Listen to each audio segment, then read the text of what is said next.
Ini nyata. Ini bisa terjadi pada siapa saja.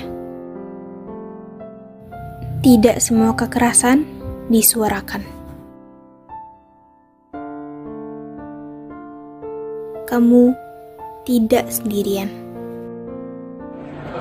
Kekerasan seksual bisa terjadi di mana saja, di ruang terbuka, tertutup, hingga melewati layar. Kekerasan seksual ini menyasar pada tubuh, pikiran, hingga martabat seseorang. Pertama, pentingnya pendidikan seksual sejak dini.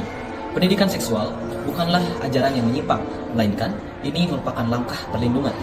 Anak-anak harus mengetahui bahwa tubuh mereka adalah hak mereka. Tidak boleh ada orang yang sembarangan menyentuh, bahkan hingga memaksa hak-hak pada dirinya. Kedua, stigma terhadap korban. Masih banyak masyarakat yang malah menyalahkan korban. Namun, faktanya terbalik. Kekerasan seksual tidak melihat wajah, penampilan, maupun tempat. Bahkan, kekerasan seksual mengarah kepada orang-orang yang lemah, seperti anak kecil hingga penyandang disabilitas. Artinya, ini bukan soal tampilan, melainkan soal kekerasan dan kekuasaan. Ketiga, peran keluarga dan lingkungan. Apabila keluarga tidak mau mendengar, sekolah tidak mengetahui dan tidak mengerti, teman-temannya malah menertawakan, korban cenderung akan diam.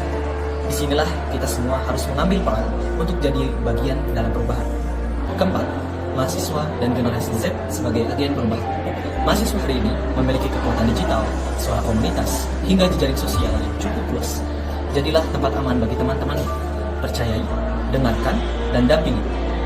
Gunakanlah media sosial kalian bukan untuk mengejek para korban, melainkan jadikanlah ia senjata untuk membela dan menyadarkan. Kekerasan seksual tidak mengenal bentuk tunggal. Ia dapat terjadi dalam dunia kerja, gelapnya layar ponsel, atau bahkan di balik tawa ringan akan sekedar.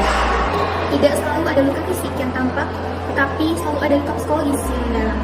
Hari ini kita telah menyaksikan bahwa kekerasan dapat hadir dalam berbagai cara. Yang pertama, lewat tatapan yang melecehkan. Yang kedua, lewat kalimat manipulatif dari orang yang dipercaya. Dan yang ketiga, lewat penyebaran konten pribadi yang menurunkan martabat. Namun, korban seringkali dibungkam oleh rasa malu, oleh stigma, dan oleh ketakutan bahwa tidak akan ada yang mendengarkannya atau mempercayainya. Ketika masyarakat lebih menyalahkan pakaian, lebih mempertanyakan sikap korban, atau menutup mata karena pelaku adalah orang yang penting, maka pelecehan atau kekerasan seksual tidak akan pernah berhenti dan terus berlanjut tanpa pernah dipertanggungjawabkan. Kita harus jujur mengakui bahwa terkadang rumah gagal menjadi tempat yang aman, bahwa sekolah dan kampus terkadang diam kekerasan, dan bahwa institusi kerja lebih mementingkan nama baik perusahaan daripada melindungi manusia di dalamnya.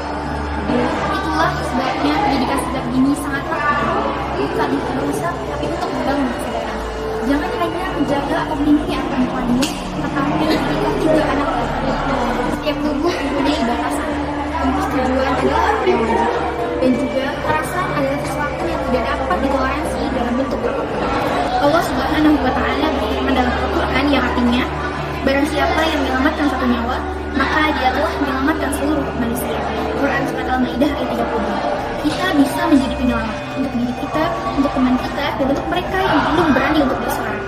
Maka, jika kamu pernah merasa takut untuk bersuara, ketahuilah bahwa kamu berhak untuk didengar, bahwa kamu berhak untuk dilindungi, dan kamu tidak sendirian.